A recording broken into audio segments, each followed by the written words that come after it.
예, 이사야 63장 10절 오늘 한 절만 하겠습니다. 이사야 63장 10절. 거룩한 영을 괴롭게 했으므로 너희가 거룩한 영을 괴롭게 했으므로. 예. 이사야 63장 10절 같이 읽겠습니다. 그러나 그들이 반역하여 그분의 거룩한 영을 괴롭게 했으므로 그분께서 돌이키사 그들의 원수가 되셔서 친히 그들과 싸우셨느니라.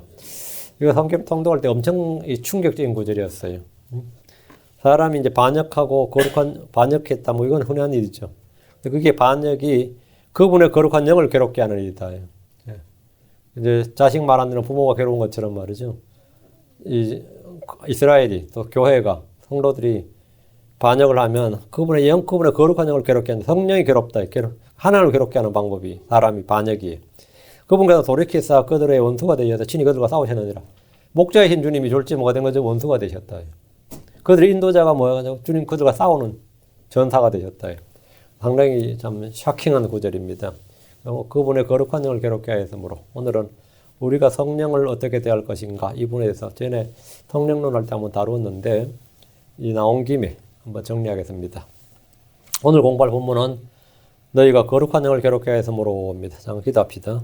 위대하여 거룩한 주 하나님 감사합니다. 하나님께서 긍휼을 베푸시고 복을 주셔서 이 시간 주의 말씀을 다룰 때 하나님 지혜롭고 명철 있게 또 두려움 가운데 또 떨림으로 주의 말씀을 접합니다. 사랑하는 아버지 하나님께서 저희가 거룩한 영, 성령에 순종하고 성령을 따라 걷고 성령으로 체험을 받기를 간구합니다. 사랑하는 아버지 하나님, 제가 성령을 대적해서 걷지 않게 하시고 또 주님께서 저희를 대적해서 걷지 않도록 아버지 하나님, 주님과 화평의 관계, 예수 그리스도의 피로 말미암아서 주의 평안을 누리게 하여 주시옵소서. 사랑하는 아버지 하나님, 이 시간 은혜와 복을 주시고 참으로 이 주의 영으로 충만한 그런 시간이 되도록 도와주십시오. 그래서 성령의 은사들, 성령의 열매들이 풍성한 성도를 되도록 도와주십시오. 감사드리며 주의 성교 합니다. 아멘. 예, 이스라엘은 성령으로 충만했던 것이 아니라 성령을 대적하고 성령을 거역하며 그분을 괴롭게 했다. 이게 지금 오늘 본문의 증언입니다. 주의 영, 하나님의 영을 거룩한 영이라고 해서 이제 거룩한 영을 한자로 성령입니다. 거룩한 영을 한국어로 푼 게 거룩한 영이고 한자가 성령이에요. 이 거룩한 성자죠. 성령. 성령은 하나님의 숨, 하나님의 호흡입니다. 하나님은 이 숨으로 사람을 지으셨습니다. 창세기 2장 7절에 주 하나님께서 땅의 흙으로 사람을 지으시고 여기서 사람은 뭐죠? 몸이죠. 땅의 흙으로 사람을 지으시고 이거 몸입니다. 생명의 숨을 그의 콧구멍에 불어넣으시니 영이죠. 사람이 살아있는 혼이 되니라. 사람이 이제 독특한 개체가 창조가 된 거예요. 하나님의 창조 방법입니다. 하나님께서 창조 방법인데 사람이 살아있는 사람이 혼을 어떻게 만들었냐면 먼저 몸을 만들고 그 속에 주님의 생명의 숨을 불어넣으셨어요.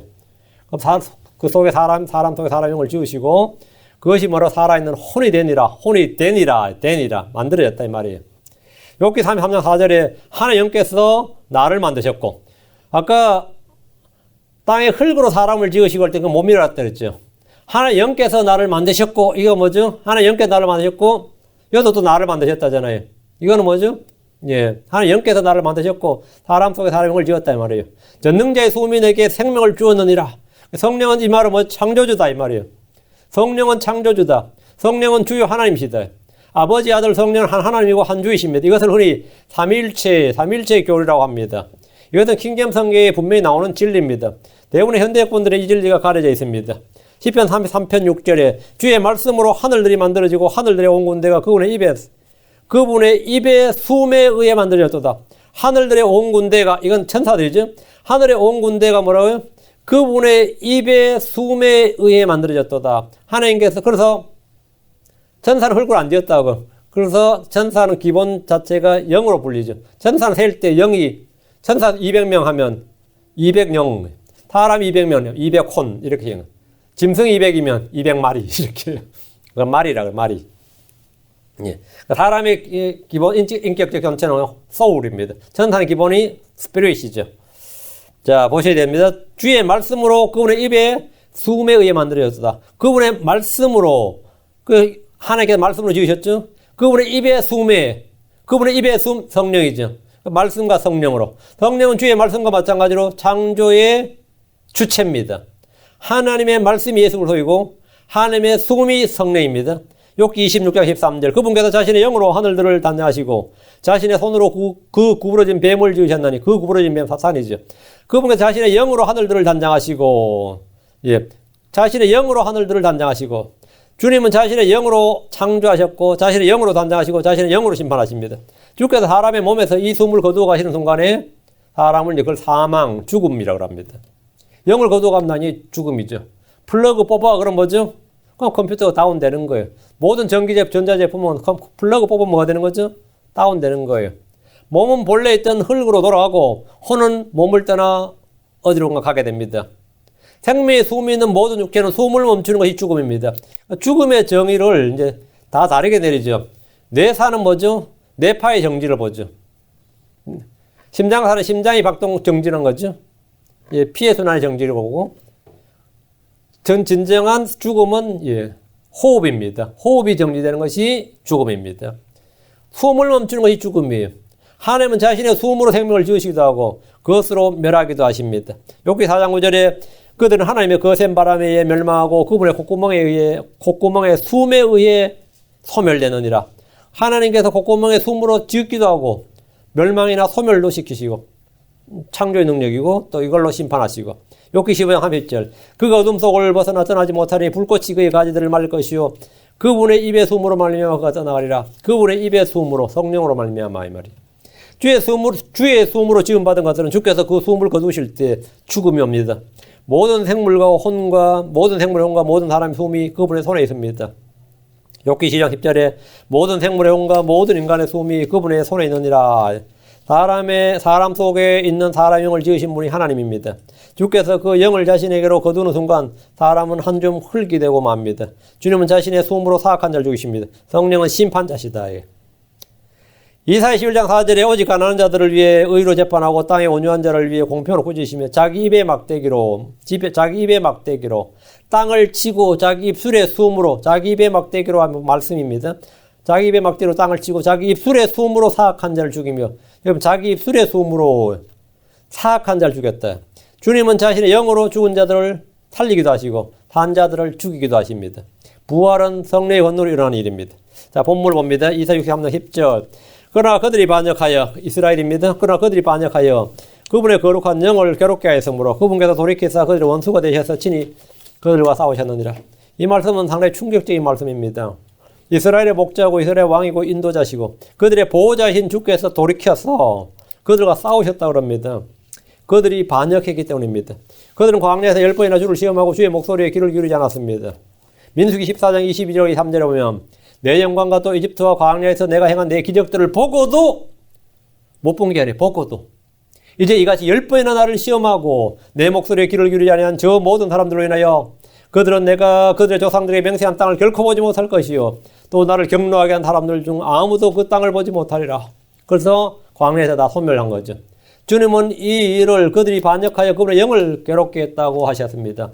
성도들이 주를 반역해서 그분의 영을 괴롭게 하면 주께서 돌이키셔서 그들의 원수가 되어 친히 그들과 싸우십니다.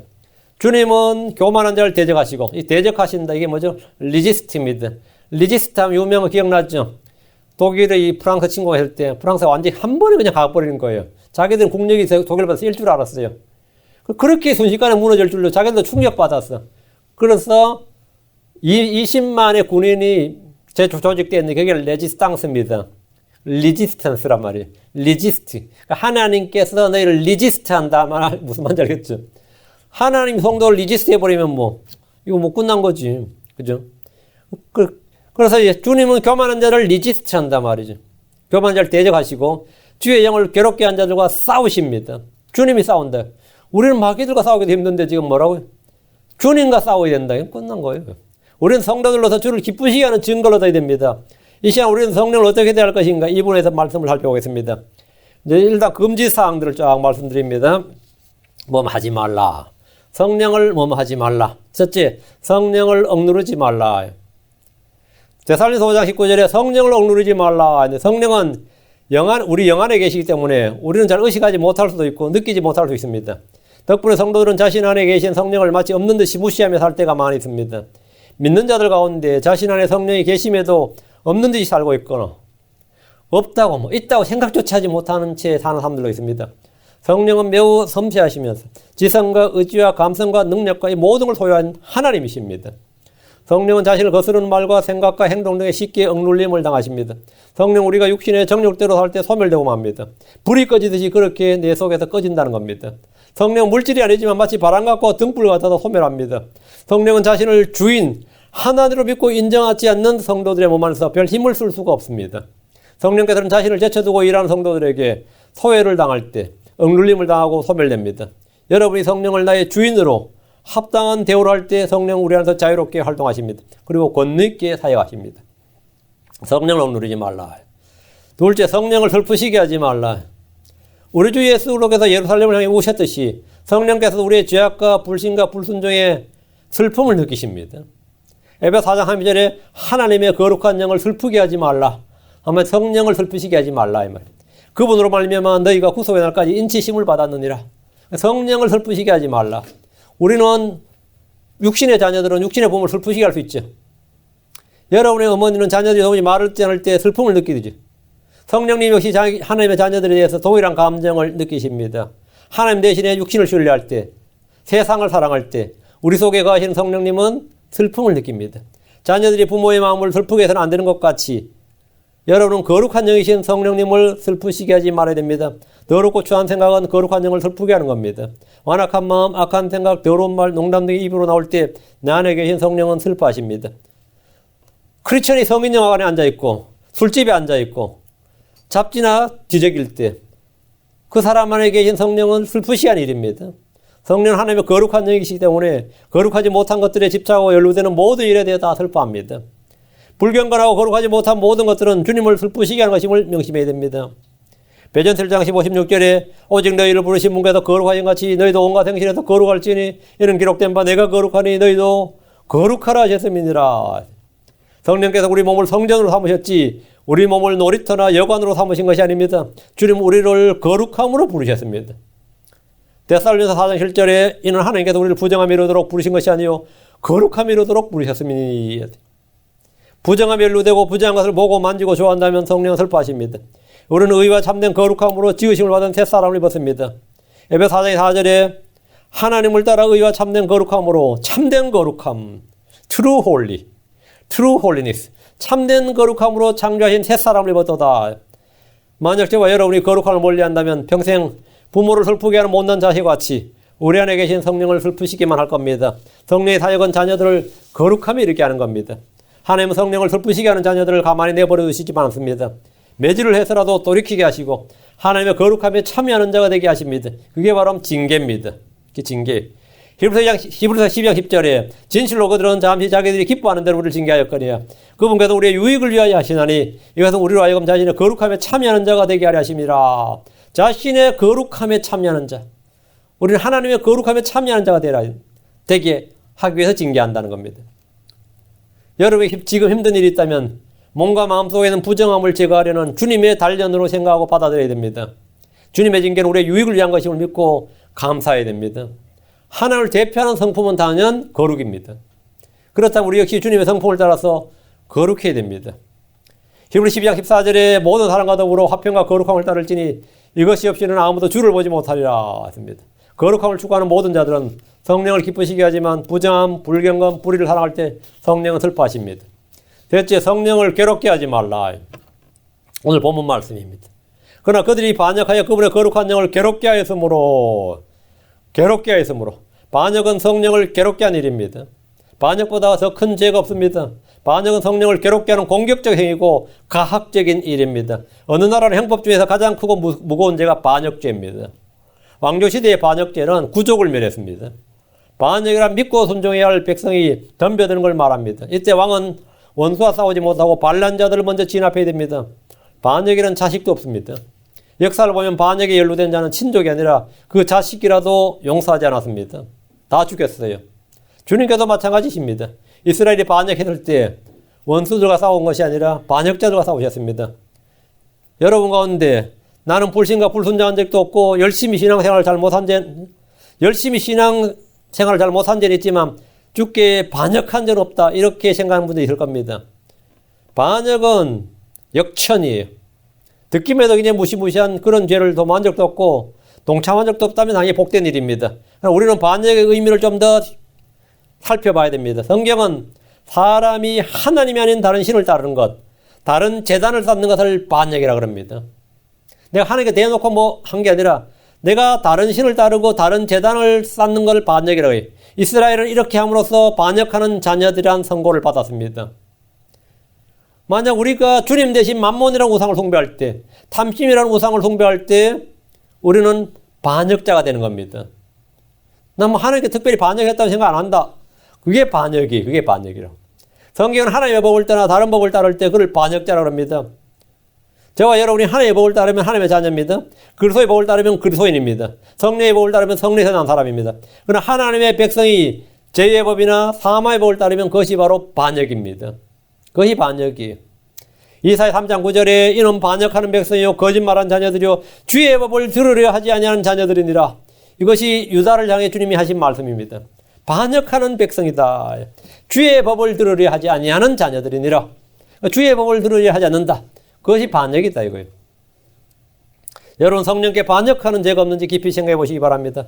하나님이 가장 괴로워하는 일이 자녀의 반역입니다. 압살롬이 다윗에게 반역을 했죠. 그 반역이단 말이에요. 얘는 우리도 마찬가지예요. 자녀가 부모를 거슬리고 반역할 때 용서하기 어렵습니다. 이스라엘은 하나님이 보내신 대언자들을 거역하고 그들을 죽였습니다. 마지막에는 아들을 죽였습니다. 그렇게 할 때 주님 어떻게 하겠습니까? 어떻게 했게요? 마태복음 21장 38절 41절 나오죠. 농부들이 이 아들을 보고 서로 이르되 이는 상속자니 자 그를 죽이고 그의 상속을 가로채자 하고 이에 그를 붙잡아 포도원 밖으로 내쫓고 죽였느니라. 그러니 포도원 주인이 오면 그 농부들에게 어떻게 하겠느냐. 그들이 그분께 이르되 그 사악한 자들을 무참히 멸하고 자기 포도원은 제때에 열매를 바칠 다른 농부들에게 새로 주리라 하니 이렇게 주님이 말씀하셨어요. 그들을 무참히 죽이건 주님은 반역자들을 무참히 멸하신다고 하셨습니다. 유산을 노리고 아버지를 죽인 일이 그것만이 반역이 아닙니다. 매사에 하나님을 주인으로 성령을 의지해서 계획하고 행하는 일이면 주님이 복을 주십니다. 그러나 하나님을 제외시켜버리고 왕따시켜버린 거죠. 성령님의 존재나 계획들은 안중에 두지 않는 것, 그리고 자신의 계획을 세워서 주님 앞에 해달라고 요구를 하면 그것이 바로 반역입니다. 이사야 3장 1절에 주께서 이르시되 화했을진저 반역하는 자녀들이여 그들이 계획을 세우나 내게서 난 것이 아니며 덮개로 덮으나 내 영으로 말미암은 것이 아니니 그들이 죄의 죄를 다하는도다. 계획을 세우는데 내게서 난 것이 아니며 그게 반역이다 이거예요. 우리가 이런 반역할 때 성령께서는 크게 괴로워하십니다. 자녀가 아버지와 어머니에게 반역할 수 없듯이 하나님의 자녀가 자신을 낳아주신 성령님께 반역한다는 것은 시대의 폐륜화라고 할 수밖에 없을 겁니다. 자녀가 부모를 괴롭게 한 일이 언제입니까? 자식 때문에 괴로워해 본 적이 있습니까? 아니면 자신이 부모를 괴롭힌 적이 있습니까? 다 한 번씩 있을 겁니다. 여러분 자신의 과거나 현재를 돌아보시면 이 진리는 이해하기 어려운 진리가 아닙니다. 남편이나 아내나 자녀들, 친구들이나 부모를 괴롭게 본 적이 있을 겁니다. 마찬가지로 우리는 성령을 괴롭게 한 적이 있습니다. 성령님은 반역자들을 원수로 여기시고 싸우시는 분입니다. 넷째, 성령을 무시하지 말라 합니다. 성령을 무시하지 말라. 누구나 무시를 받는 일은 불쾌합니다. 종교에 합당한 영광을 받으셔야 할 성령을 무시한 일은 오늘날 교회가 흔히 저지르는 오류 중에 하나고 죄악입니다. 데살로니가 4장 7절 8절에 이는 하나님께서 우리를 부정하며 이르도록 부르신 것이 아니요 거룩하며 이르도록 부르셨으니 그러므로 무시하는 자는 사람을 무시하는 것이 아니요 우리에게 자신의 거룩한 영을 주신 하나님을 무시하는 것이니라. 거룩한 영을 주신 하나님을 무시하는 것이다. 우리가 부정함에 이르는 것은 뭐죠? 하나님을 무시하는 거다. 성령을 무시하는 일이다 이 말이에요. 우리가 거룩함을 버리고 부정함에 이룰 때, 자신을 더럽힐 때 성령님을 무시하는 겁니다. 여러분은 무엇이 사람을 더럽힌다고 생각합니까? 무엇이 사람을 부정하게 만든다고 생각합니까? 주님은 마음속에서 나오는 것들이 우리를 더럽힌다고 하셨습니다. 사람의 마음속에서 나오는 것, 그것이 사람을 더럽힌다. 유대인들은 장과 대접을 물론이고 손과 발을 깨끗하게 닦았습니다. 음식을 정결하게 먹었어요. 누가 손을 씻지 않고 먹는 날에 눈을 부라리고 막 엄정에 꾸짖고 혼을 내고 그랬어요. 그런 건 아주 그걸 예의 바르게 식사 예절을 가르치는 거죠. 손 닦고 먹게 하라면. 손 안 닦으면 못 먹게 하고.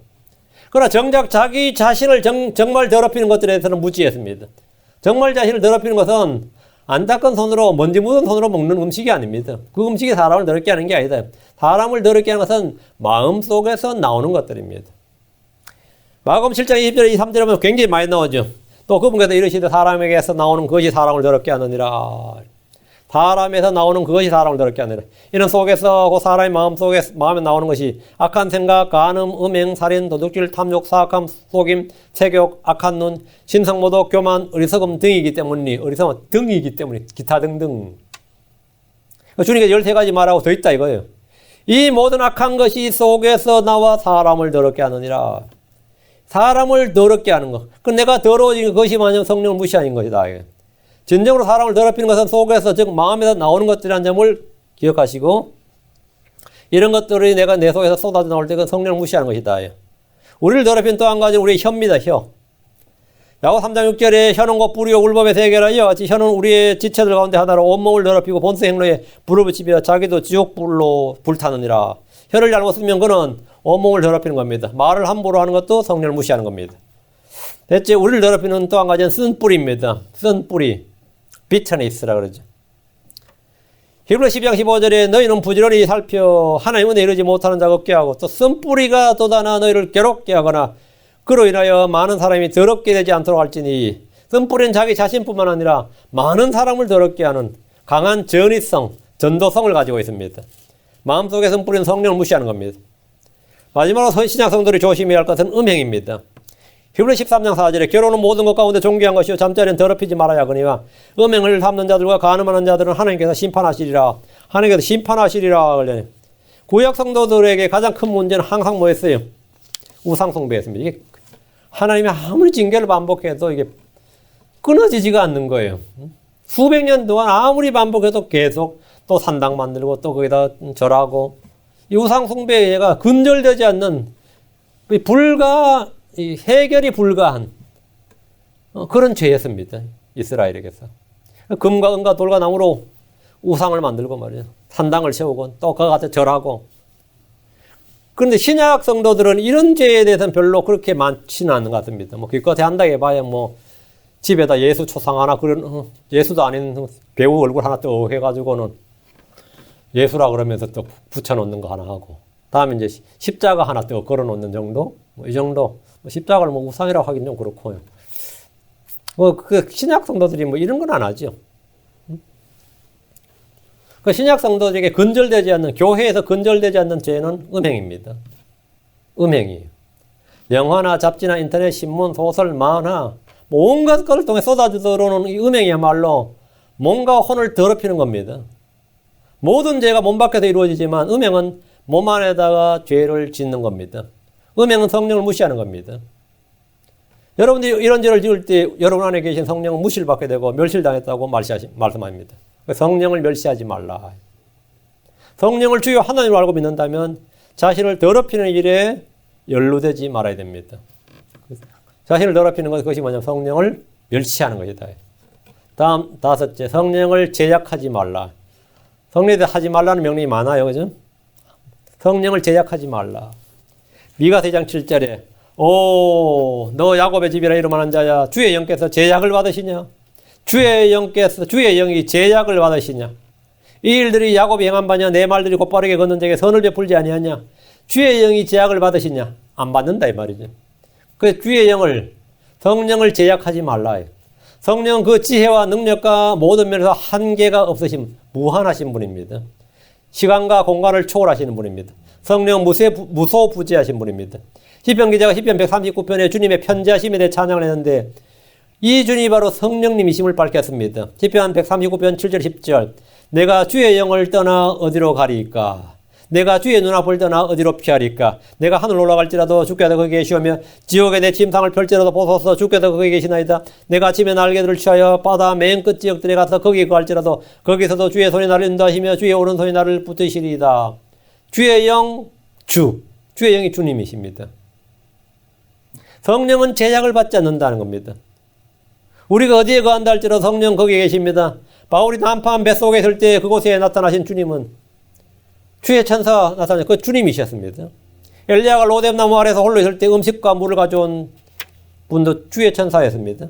다니엘이 해친과 불타는 영광로 속에 있을 때 그 불길 속에 신방하신 분은 주님이었습니다. 여러분이 있을 수 있는 곳에 주님이 오실 수 없다고 생각하는 것은 불신이고 주님을 모독한 일입니다.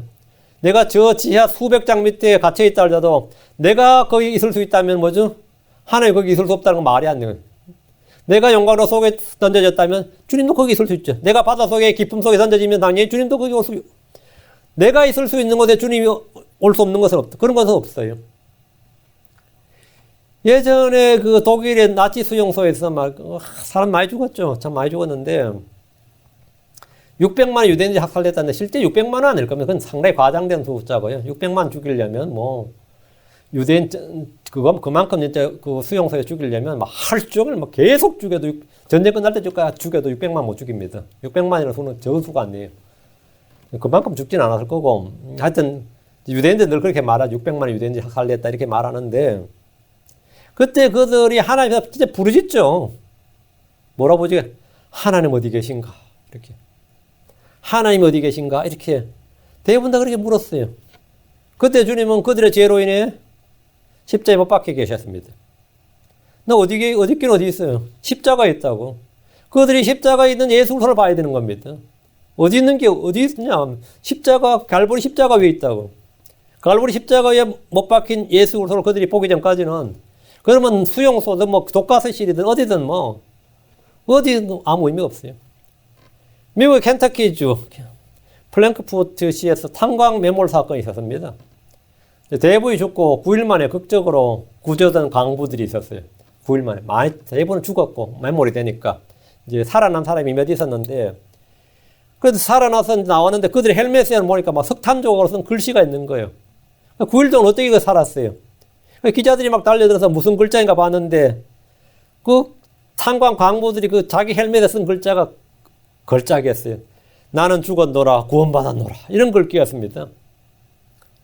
그래 한 기자가 9일 동안 매몰된 항공소에서 무엇을 했는지 묻자 그 구조된 사람이 우리는 노래를 불렀어 이렇게 답변을 한 거예요. 무슨 노래를 불렀냐 묻니까 놀라워라 주 은혜로 나를 구원했으니 내 잃어버린 생명을 이제 찾았네. 앞 못 보고 캄캄한 곳 갇혀 살았지만 나 주님 보는 순간 나는 보게 되었네. 이렇게 노래 부르면서 9일을 견뎠다는 거예요. 이들이 깊은 지하 탄광 속에서 흑암과 추위와 배고픔과 이런 속에서 뭐 했냐면 주님을 만나 찬양을 불렀다는 겁니다. 주의 영은 지하 수백 미터 매몰된 탄광 속에서 그 주의 종들 속에 그들 속에 계셔도 그들 속에서 일하셨던 겁니다. 그들이 거기서 주님을 만나게 해줬고 그들은 그 어둠 속에서 참빛을 만난 겁니다. 참빛을 좀 만난 거예요. 주의 영은 제약이 없습니다. 주의 영은 제약이 없어요. 근데 여기 이제 이런 체험으로 거치면 안 됩니다. 이게 말씀과 결합돼야 돼요. 이 말씀과 결합되지 못하면 체험이 그냥 체험으로 거쳐버리고 끝납니다. 제가 늘 여기 전에도 한번 설교에서도 했는데 저희 교회에서 말씀 공부 좀 하던 노인이 한 분 있으셨어요. 근데 그분은 술을 못 끊으셨어요.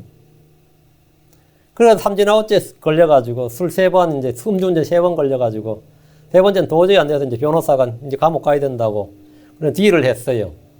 딜을 해서 감옥 그렇게 길게 갔다 오진 않았는데 감옥을 갔다 왔어요. 오늘 감옥을 갔다 왔는데 얼마나 감옥 갈 때 얼마나 두려웠던지 제일이 아니고 프리즌을 간 거예요. 제일이 아니고 프리즌으로.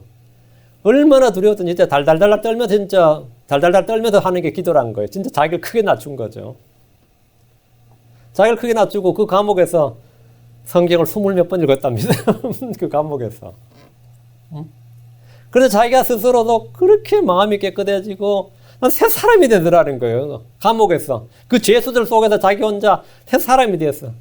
그래 나와서 밝혀야 되나? 감탄인교를 갔는데 감탄인교에 가다 세리토도 장로교에 갔다가 뭐 그래. 우리 교회 나와도 되냐고 나한테 신방 좀 오라 그래서 갔었어. 이야기 간증을 하더라고요.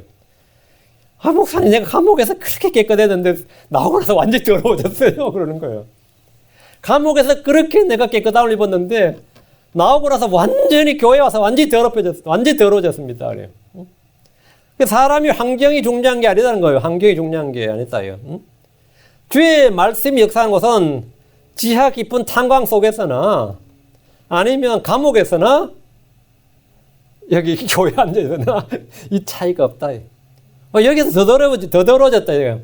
그 간증이 상당히 샤킹했어요. 상당히 샤킹했어요. 그래서 세리토 장로교에 가서 뭐 하냐 그랬더니 거기 가니까 뭐 자기 같은 사람들 모여서 골프 치는 또 모임이 있어서 골프 치고 다닌다더라고.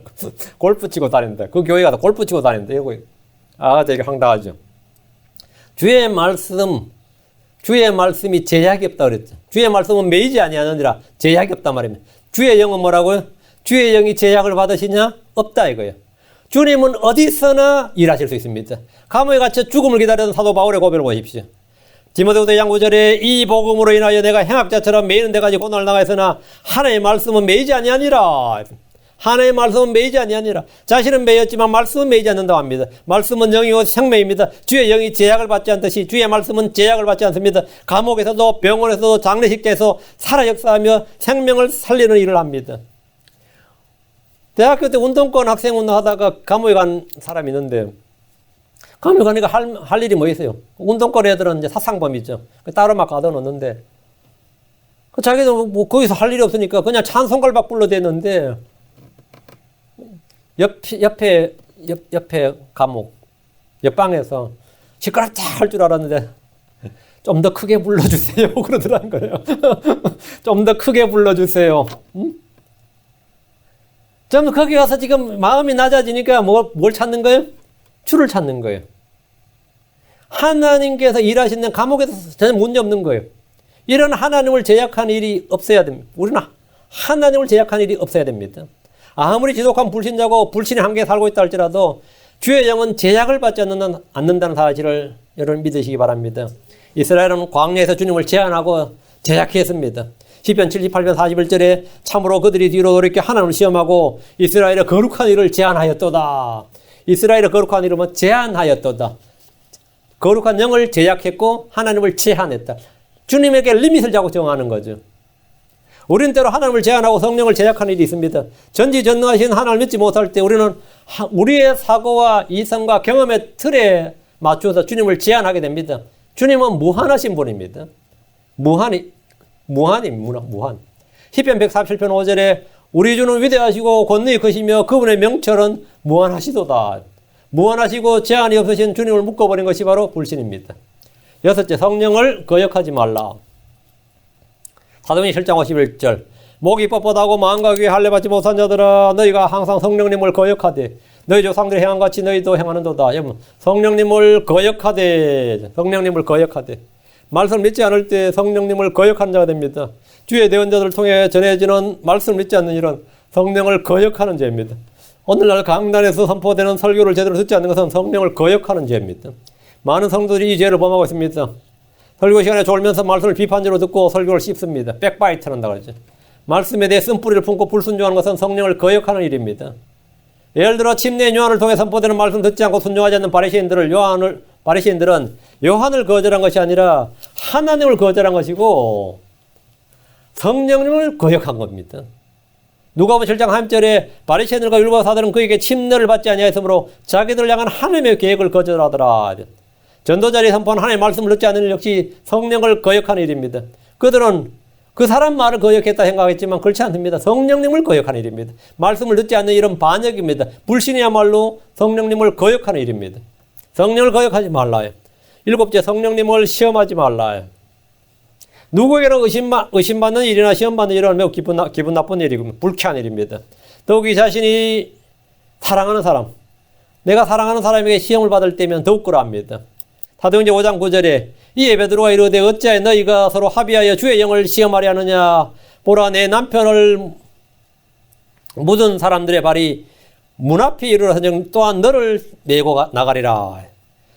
너 어찌하여 너희가 서로 합의하여 주의 영을 시험하느냐. 성령을 시험하려 하느냐 이 말이에요. 그들은 아나니아와 삽비라는 주의 영을 시험했습니다. 성령을 시험했다 이 말입니다. 양심을 쏘이고 위선을 부린 일은 성령을 시험한 일입니다. 아나니아와 삽비라는 초대교회의 성도들이었습니다. 그들은 바나바의 믿음과 헌신을 보고 그와 같은 영성과 존경을 받고 싶어서 위선과 속임수로 바나바 흉내를 냈어요. 바나바처럼 똑같이 흉내를 냈는데 이는 사람을 속인 죄가 아니라 성령님을 쏘이고 시험한 죄였습니다. 그래서 베드로가 어찌하여 너희가 주의 영을 시험하느냐. 어째 주의 영을 성령을 시험하느냐 이 말이죠. 성경 분명히 말하기를 신명기 6장 16절에 너희가 마사에서 그분을 시험한 것 같이 주 너희 하나님을 시험하지 말라 했습니다. 광야에서 마귀는 하나님의 말씀을 들이대며 시험해 보게 했지만 주님은 이렇게 답변하셨습니다.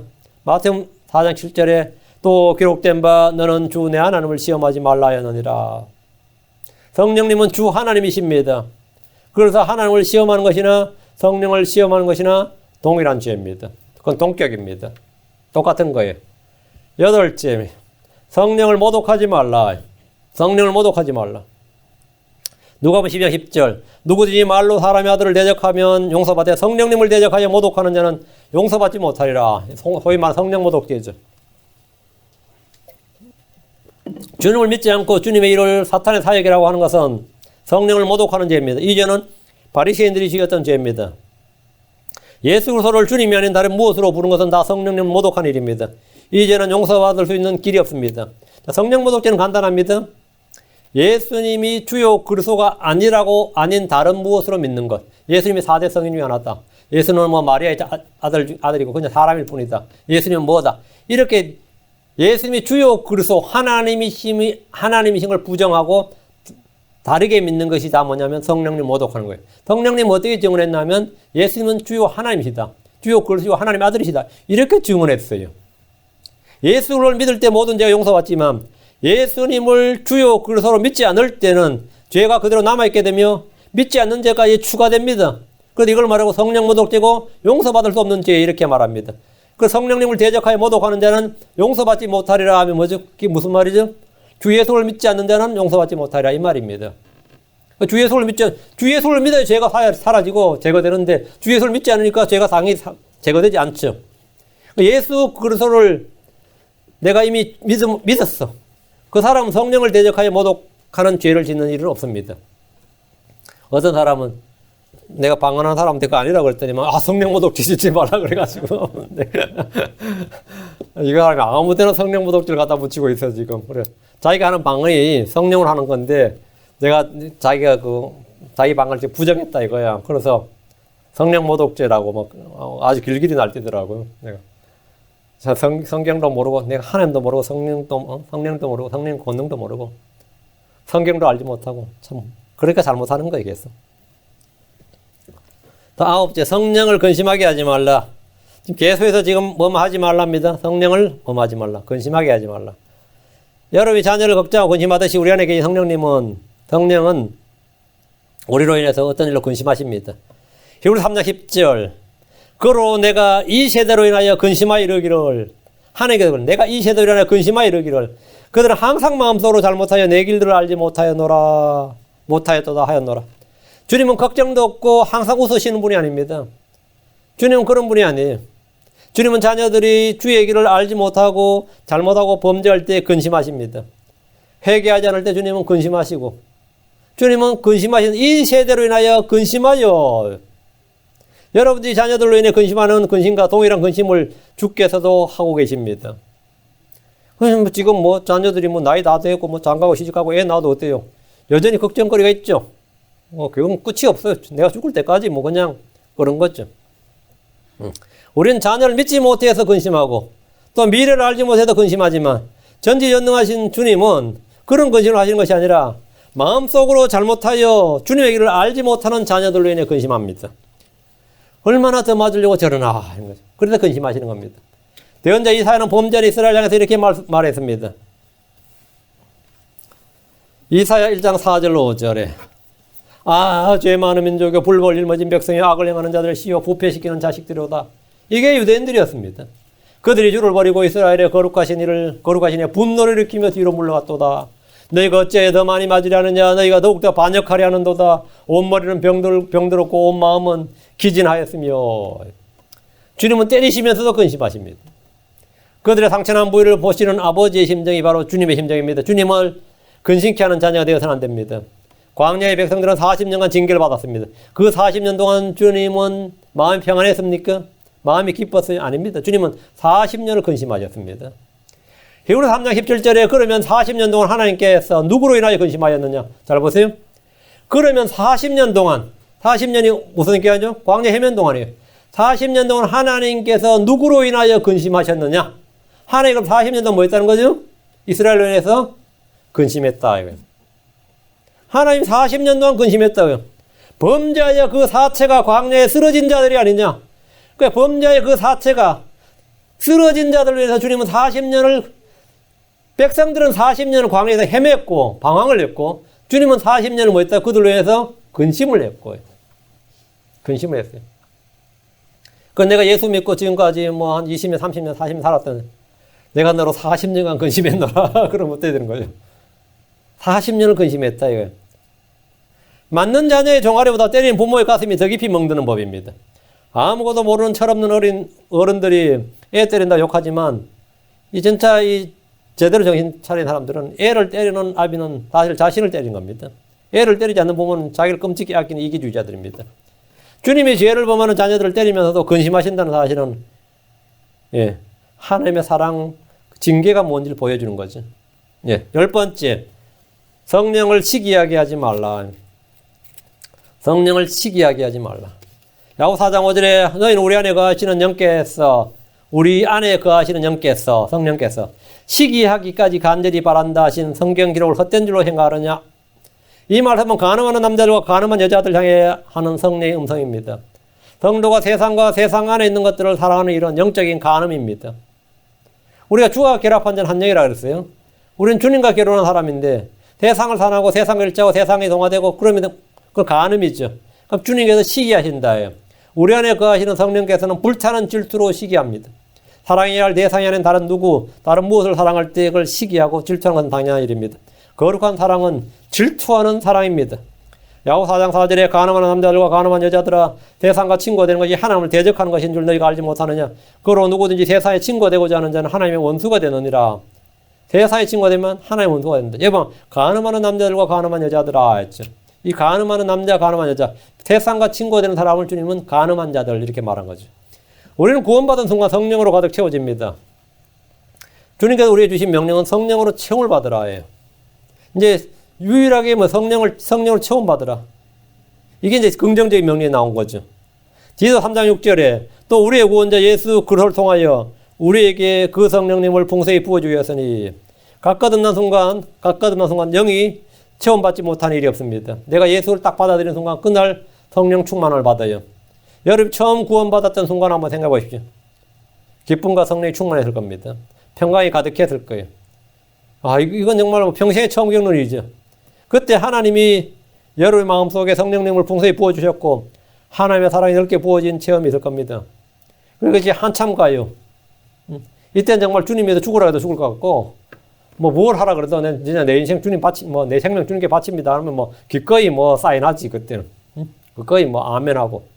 주님은 구원받는 순간 우리에게 영적인 삶을 살아갈 수 있는 힘을 주신 겁니다. 그러나 지금은 어떻습니까? 그때는 그리고 지금 어느 순간부터인가 성령을 슬프시겠다 하고 성령을 거역하고 성령을 근심케 하고 성령을 소멸시키고 성령을 괴롭게 하고 지금 계속 이런 게 나오는 거죠. 내가 지금 성령과 동거하는데 만족하지 말고 성령님을 주요 하나님의 주인으로 모시고 순종하며 살아야 됩니다. 성령은 인격적인 하나님이시고 우리 안에 거하신 하나님이시고 우리의 상태에 따라 다양한 감정적인 반응을 보이시는 분입니다. 성령은 지혜와 지각과 능력과 명철 등 같은 이성적이고 의지적인 면에도 어느 누구보다도 섬세한 감수성과 예민한 감정을 지닌 하나님입니다. 아주 예민한 감성, 아주 감수성이 예민한 하나님 이런 일로 아무렇지도 않아. 그렇지 않습니다. 하나님은 굉장히 민감합니다. 굉장히 민감해요.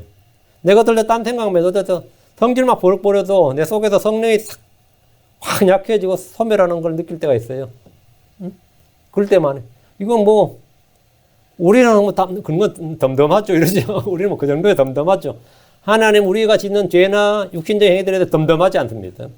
항상 즉각적인 반응을 보여요. 즉각적인 반응이 나타나요. 주님은 내 속에서 즉각적으로 반응합니다.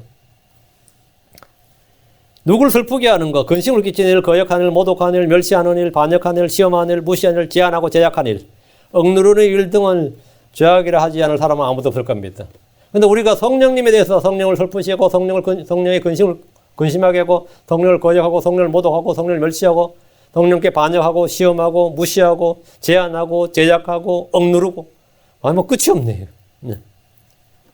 그분은 바로 우리를 거듭나게 하시고 인도하시고 가르치시고 힘주시는 성령 하나님이신데 우리가 주 하나님을 그렇게 대한다는 것은 굉장히 무례하고 무서운 일입니다. 이것이야말로 정말 신성모독이죠. 우리 모두 성령 안에서 살고 성령 안에서 걸으며 성령을 따라 걷고 성령의 교제와 성령의 위로 가운데서 살 수 있기를 바랍니다. 성령에서 우리는 해야 될 일이 뭐냐? 모든 사람은 성령으로 태어나야 됩니다. 다음에 성령으로 침례를 받아야 됩니다. 성령을 통해 주어진 명령들에 순종해야 됩니다. 성령님을 선물로 받아야 됩니다. 성령님으로 충만해야 됩니다. 성령 안에서 걸어야 됩니다. 그리고 성령 안에서 기도해야 되고 갈라디아서 5장 16절 그런즉 내가 이것을 말하노니 곧 성령 안에서 걸으라 그리하면 너희가 육신의 욕심을 이루지 아니하리라. 성령 안에서 걸으라. 성령 안에서 걸으라.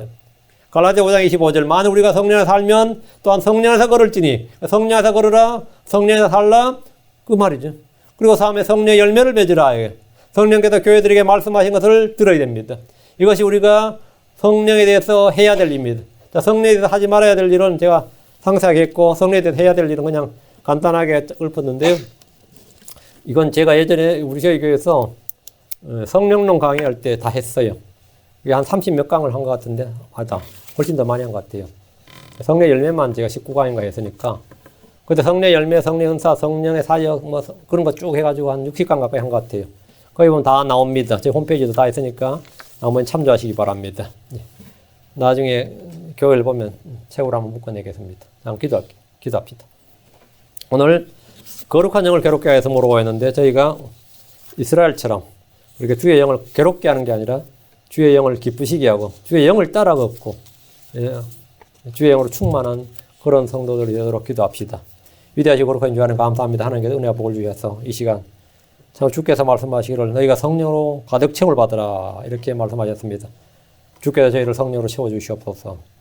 아버지 저희가 성령을 슬프시게 하거나 괴롭게 하거나 반역하거나 시기하거나 주께서 시기에 질투를 불러일으키지 않도록 저희가 주 하나님을 따르기를 원하옵고 아버지 하나님 주를 기쁘시게 하는 자는 증거를 얻기를 원합니다. 아버지 하나님 저에게 믿음을 더해 주시고 저희를 변화시켜 주시고 성장케 해 주시고 성령의 다양한 은사들과 성령의 풍성한 열매들로 우리 속에서 크고 강하게 역사하시는 그런 체험들을 다 갖도록 도와주시고 정말 하루하루가 제 육신을 따라 살지 아니하고 성령을 따라 살고 성령 안에서 살고 성령을 따라 걷는 그런 성도들 다 되도록 복을 주시옵소서. 감사드리며 주의 성기도합니다. 아멘.